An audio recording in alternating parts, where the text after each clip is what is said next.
tayo po ay nasa palikuran. Ang sunnah at pinakamainam na pag-ihi, pagdumi, nakaupo.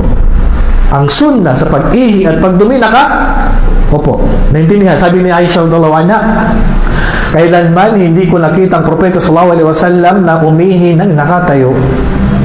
Sabi ni Aisha, kailanman hindi ko nakita ang propeta sallallahu alaihi wasallam na umihi ng nakatayo. Kaya mga kapatid, sabi ni Hudayfa bin Yaman, nakita ko ang propeta sallallahu alaihi wasallam na umihi ng nakatayo. O, kita nyo, nagsalungat na naman o hindi? Nagsalungat na naman yung hadith. Sabi ni Aisha, kailanman hindi ko nakita ang propeta sallallahu alaihi wasallam na umihi ng nakatayo. Si Aisha, kailanman hindi ko nakita. Sabi ni Hudayfa, nakita ko ang propeta sallallahu alaihi wasallam na umihi ng nakatayo. O ngayon, anong gagawin natin? So, bago tayo pipili, pagsamahin muna natin. Pero sa kaidang usuliyan naman, kapag nagsalungat, ito naman, pag nagsalungat naman, bago natin pagsamahin yung dalawa, pag nagsalungat, ang kwento nung nagkwento sa hadis na hindi ko nakita na an-nafi wal musbit, ibig sabihin, nagsasabi na hindi ko nakita yung isa, nakita ko. Pag nagsalungat yan, kung sakaling pipili tayo sa dalawa, kukunin natin yung nakita. Hindi natin kukunin yung hindi nakakita. Sa pagpili ng dalil, kukunin natin yung nagsabi na nakita niya, yun ang kukunin natin. Kung sakaling hindi natin pwede pagsamahin itong dalawa. Pero kung kaya natin pagsamahin, ano ang ibig sabihin itong dalawa? Okay. Magandang ano. Pero, bago yan at pwede at hindi, meron akong gusto malaman, paano natin tatanggalin ang contradiction ng dalawang hadith? Nag-contradict nagsalungat Hindi si Aisha na dalawa hindi siya nakatagura sa kasama niya yung propeta Muhammad sallallahu alaihi wasallam. Okay? Maganda. Tama yun. Si Aisha dalawa anha, tao siya ng bahay. Hindi niya kasama ang propeta sa labas. Kuha niyo. Kaya si Aisha dalawa anha, hinatulan niya kung ano lang nakita niya sa bahay.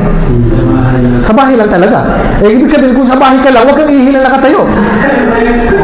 Nasa bahay ka na nga lang, wala naman makakita ng orat mo Pero pag nasa labas ka, hindi ka pwedeng umupo dyan sa public. Kaya makikita yung orat mo. Kaya sa mga palikuran na kailangan mong tumayo, di ba may mga CR sa atin, hindi ka pwedeng umupo? Ang magbabayad ka pa nga, wala kang umupuan dyan. Anong gagawin mo ngayon? Hindi naman pwede natatayo ka para makuha yung sunnah, tapos lalabag ka sa Islam, makikita yung puwit mo. Pag nagsalungat ang sunnah at pagbabawal, hindi mananalo ang sunnah. Pagbabawal ang susundin natin. Naintindihan? Kaya naman, kailangan mong tumayo. Kailangan mong tumayo. Ibig sabihin, itong dalawa na ito ay pagpapahintulot.